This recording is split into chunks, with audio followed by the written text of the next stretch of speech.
And so, without further ado, our first finalist, Martin Staadecker, who's a master's student from our Tech and Policy program. Take it away, Martin.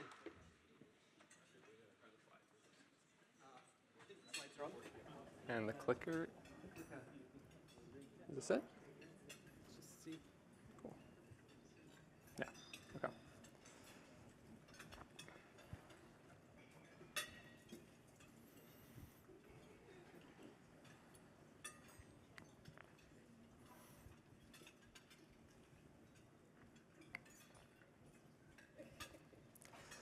Tonight, I'd like to try to convince you all of three things. I'm going to talk about a system I call fossil tokens, and hopefully I will convince you that it is effective at mitigating climate change. Hopefully I will convince you that it is technically feasible, and finally that it is within reach of what we can do from where we are today. Let's get started. 75% of climate change is caused by fossil fuels. What this means is we must restructure our energy systems away from fossil fuels.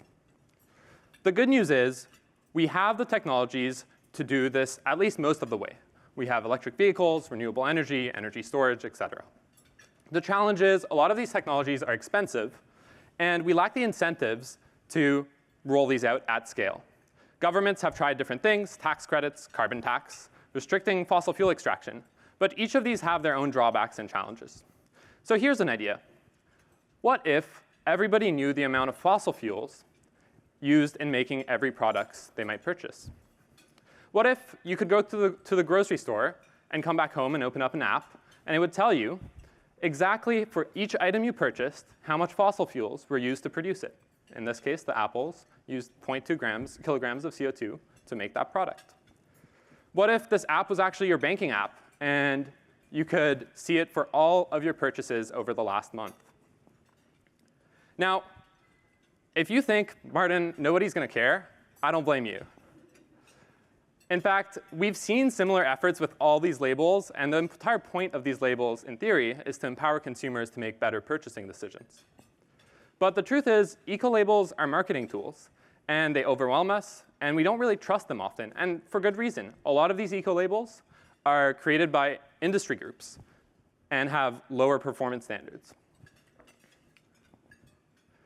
The truth is, consumers want to be able to fight climate change. 1 in 2 Americans say they're willing to contribute up to 1% of their income to fight climate change. And if this statistic seems surprising, well, consider that the same paper in Nature Climate Change found that the vast majority of respondents underestimated the actual proportion of people willing to fight for climate change in their country. So let's think again. If data on fossil fuel usage is widely available, then perhaps apps like these could be helpful. Perhaps the apps would help consumers feel good when they have less emissions. And perhaps the apps could help them figure out which of their purchases are actually the most polluting. This is what I call decision tools. Now, there's another nice thing with having this data available, and that's that we could have labels like these in grocery stores. Now, these aren't like eco-labels. They are not created by the producers of that product. They are created by the grocery store that compares all the different apples. And truth be told, when I go shopping for apples, I don't really care which ones I get. I just, yeah, they're all the same to me. So I think that these types of labels, in some cases, would make a big difference. So we could say we will also get some trusted advertising. So why does any of this matter? Well, now that we have this, we can organize consumer buying power. We can get consumers to be shifting their purchases towards products that are more sustainable. This, in turn, creates competition among industry to lower emissions. And now we have a way for consumers to incentivize companies to reduce their emissions. And suddenly, companies will be starting to use better technologies, and we will be able to restructure our energy systems away from fossil fuels. So hopefully, I've made a decent case of why such a system might be effective. So now let's look at how this might actually work. This is what I call a fossil token. You can think of it kind of like a virtual currency, but unlike a currency, the more you have, the worse it is. Because 1 fossil token is equal to 1 kilogram of CO2. The way it works is governments would issue fossil tokens to fossil fuel producers. So the more fossil fuels you produce, the more tokens you get. Next, businesses that receive tokens have to pass on their tokens to the people they're selling their products to. And this goes throughout the supply chain. We often have very lengthy supply chains. But eventually, we sell products to actual people. And those people start accumulating the tokens in their bank account. Let's have an example. This is Jill. She works at Steamy Beans Cafe. And the cafe uses electricity as well as coffee beans. So both of those require some amount of fossil fuels to produce. And so when Jill receives electricity, she receives some tokens with that. And when Jill receives the coffee beans, she also receives some tokens. Then she's going to produce some coffee cups. And those tokens get allocated among those coffee cups. And let me just pause here, because this is an important step. What happens if those coffee cups are not the same? I mean, if they're same, every coffee cup has the same number of tokens. But what if one is bigger than the other? This is what we call allocation. Maybe one coffee cup will get more tokens than the other. That's OK. The main rules to remember here is that we want allocation to be faithful to the concept that 1 token is equal to 1 kilogram of CO2, and that it's simple enough to implement. So maybe we will have exceptions for smaller businesses. And finally, the coffee cups, and the coffee goes to the end users, and they receive the tokens in their bank accounts. Now, how do these tokens actually move through the system?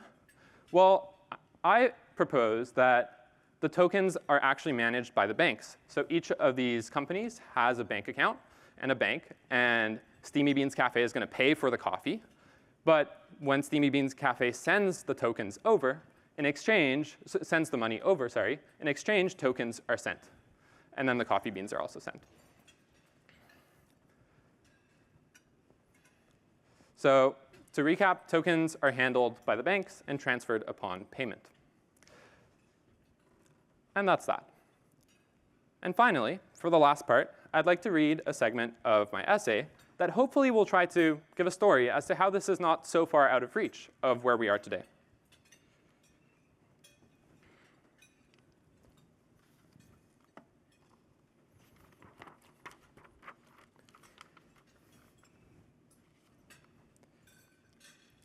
Global greenhouse gas emissions declined for a second consecutive year, announced an International Committee of Climate Scientists this morning.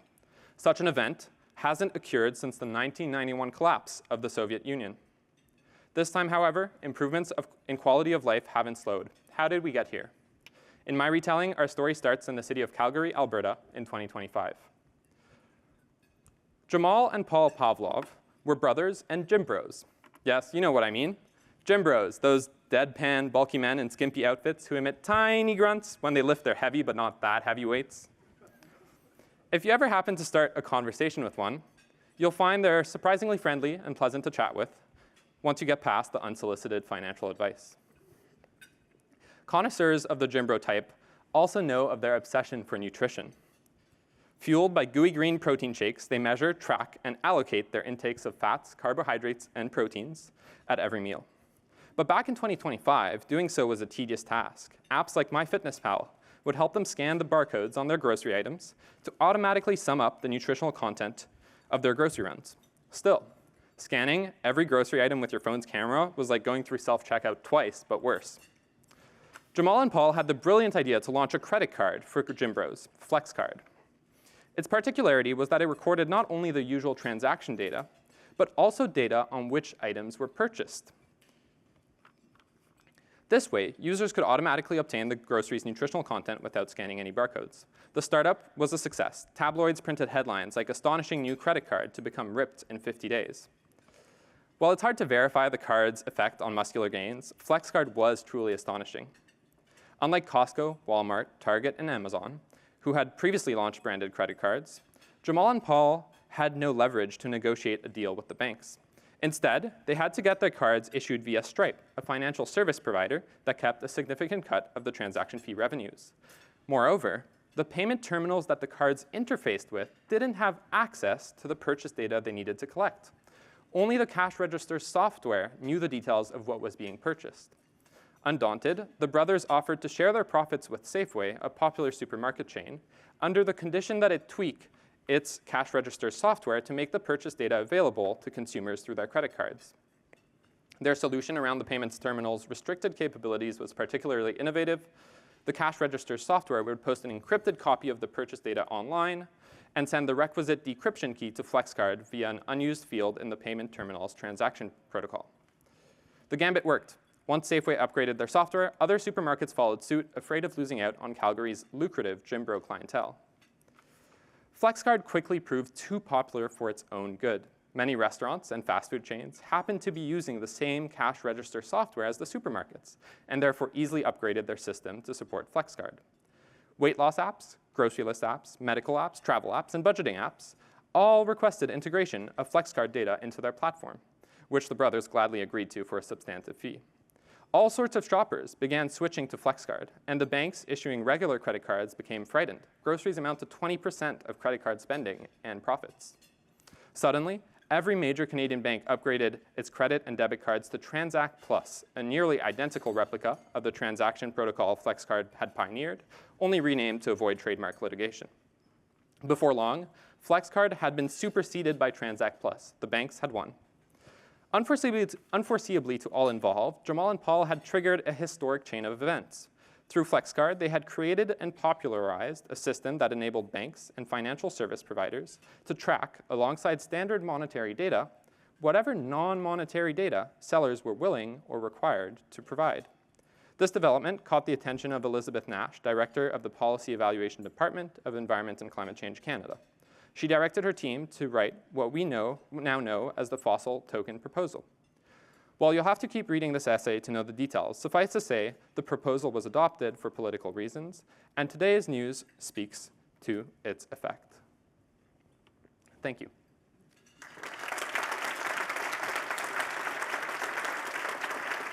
Are you done? Yeah. Thank you so much, Martin. Now, questions. Hands up, hands up, hands up. I see your hand.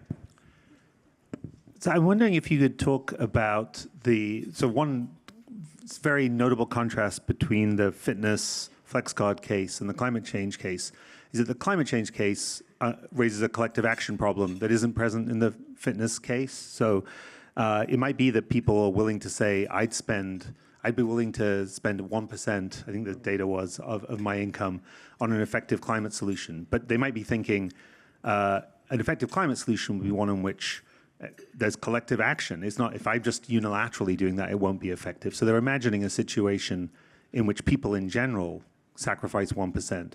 But there's nothing about the design of your climate token system that does anything to address problems of free riding or really collective action issues at all. Can you say something from the point of view of efficacy of how you think the collective action problem would be addressed by this? Yeah, for sure. Great question. So I think in many ways, the goal of this is to give consumers the option of being able to actually pave towards fighting climate change. And I think given the statistics we saw of 1 in 2 Americans want to do that, if it was easy to do, I think they probably would be willing to do it. Now, not in all cases, of course. I mean, I think in some situations, like to make a sustainable product will just be a lot more expensive, and so maybe consumers won't be willing to pay. But I think there are a lot of cases where if you're buying apples or clothing, maybe there are comparable products in terms of sustainability or in terms of price, but one is a lot more sustainable, and we just don't know about it. So I think in many cases, the collective action isn't as much of an issue in those cases where the sustainability, where the price is comparable. And I also think we have a lot of cases where people making individual decisions without necessarily being coordinated end up creating collective action. I mean, if we look at vegetarianism, if 20 years ago, it was a lot less of a thing than today, but each of that, like everyone who decided to become vegetarian did that as an individual. And today we see a lot of restaurants offering different menus, right? Oh, sorry. Thank you so much. I wonder if you could speak to the sort of personal infrastructure decisions that are going to be a bit more, that are going to matter a bit more in the broader scheme, such as solar cell installation on our roofs, or heat pumps, or our electric vehicles, and particularly these higher expense options that require maybe also kind of pooled infrastructure to try to invest in. Yeah, for sure. I mean, I think when we look at, for example, a lot of the data centers today are spending a decent amount of money to get clean energy for their data centers. And that's partly because they want to be able to say that they're running on clean power. And so I think when consumers actually care or are enabled to care, then companies react to that. And we see companies spending money on all kinds of initiatives that are for attracting consumers, especially in big industries that are consumer-facing, like fashion. So I think those high CapEx expenditures, especially when they're amortized over so many products, are feasible. But of course, this is not like a catch-all solution. I think there will be cases where we need different solutions as well. Great. Thank you so much. What are the consequences of accumulating a lot of tokens? And so let's say I just stash it all up in my bank account. What happens to me next? Yeah, so in the version I envision of this is not like some kind of way to blame consumers for accumulating tokens. I think there should be no consequences to accumulating tokens. I think the real benefit of this is not in making people feel guilty, but rather in terms of giving them the choice when they're shopping. But I mean, you could envision different systems that do that differently. But the way I would propose this is your token information is as private as your financial information to kind of prevent any of those concerns. Great. Hi. Yeah. So I take it that clean energy sources are more expensive than the fossil fuels. That's part of the problem. Yes. I'm wondering what you think about, technological ways of avoiding your technological solution. So companies might try to find alternative ways to pay for their energy. They don't go by way of banks. And then the banks aren't sending them any fossil tokens since they're using cash or they're using Bitcoin or something like that. And then they can sell their cheaper products and they don't have the number of tokens that appear on the product doesn't equal or represent the accurate account of how much fossil fuel is being used. Yeah, that's a great question. And I think in my essay, I talk a bit about fraud and dishonest mechanisms. So a few of them is you could, for example, try to sell or transfer all your tokens to someone who really doesn't care about climate change and then give everyone else lower tokens. The idea of this token allocation rule is to prevent that. But still, there probably are mechanisms to do it. I mean, I think we have a tax system. There are definitely loopholes in the tax system. It's not necessarily a reason not to have taxes. You're always going to find loopholes, but I think with good government regulation, there are ways to prevent the worst offenders.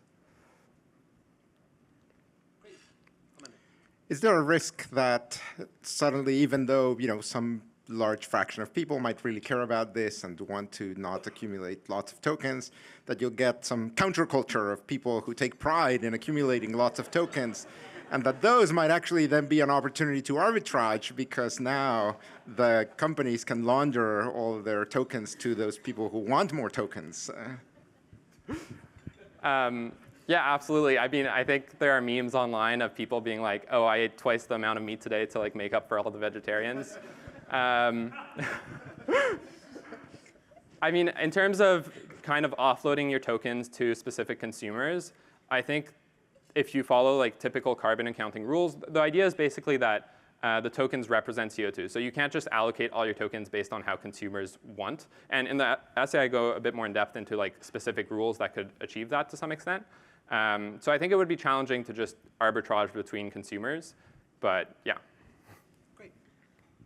I think it's hard to imagine tracking something and not having it, the monitoring be used at some point, right? And so much like a credit score, right? If you track something, then some entity that has access to that will use it. It's going to be used. And so have you thought through, in this sort of credit score-like situation, it does have downstream effects, even when we think about things like food stamps or SNAP benefits, right? Where there are, some rules about what you're allowed to buy using those. And some people maybe blame people who are using food stamps and saying, well, they shouldn't be buying soda or they shouldn't be buying candy, whatever it is, right? You could imagine analogously, once you're tracking something, if there's some sort of monitoring, people would say, well, you're poor. You don't get to have fresh food because that costs a lot of carbon. What are you contributing? Because we're tracking it. What systems do you imagine putting in place to stop the tracking of something from becoming the policing, probably for people who don't have as much power? Yeah, for sure. I mean, I think as I briefly mentioned earlier, a big part would be ensuring that there are data privacy laws so that this information cannot be like reshared. I mean, a simple way could also be having the data be deleted. Like instead of having it accumulate in your bank account, you could just every month like clear the database, right? At the end of the day, I mean, you could always imagine a government turning somewhat evil and deciding to collect this in the back end and that kind of stuff. But I think the neat part about having the banks handle the tokens rather than the government itself is that it's somewhat decentralized. I mean, you could switch banks and the different bank would have a different software system. So yeah, I think there are ways to mitigate this, but I absolutely think like that is a concern that should be looked at. Great. Thank you. Thank you for sharing. This is a topic that I'm personally very interested in, and during my conversation with other people about this, I've received two, I think, difficult questions that I want to hear your thoughts on it. So you can pick one to answer. So the first one is, as we all know, this is a fascinating idea, but it's definitely not like happening. It's not like the new idea that just started this year. We've seen it in policy. It's called personal carbon allowance at individual level. You know, we all have a carbon wallet. If we emit more than that, we have to buy quota from other individuals. From business, there is that, especially in transportation sector, if you choose sustainable travel mode, you gain credits, and that credits can be used to redeem something. So the question that I receive is that this is a fascinating idea, but then what do you think is the bottleneck that make it not happen today? Like, why is it not here? And then the second question, you can choose one to answer, is that in terms of carbon emission, we have a production side and then a consumption side. We're talking about consumption side right now, but we all know that there are, looking at the sheer amount, the amount on the production side that we can reduce is much larger than we can do on the consumption side. So why should we focus on consumer instead of producer? Thank you. Yeah, I mean, can I answer both? Or I'll start with the second. So production, the consumption side versus production. I think it's really challenging to directly limit production. I mean, some countries have done it to some extent, but it is, to be clear, it is effective to some extent because when you limit production, you increase costs, and then some people move away.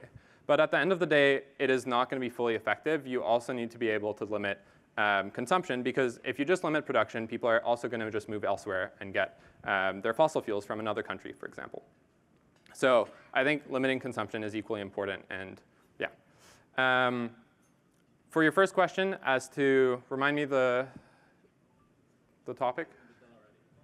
Oh, right.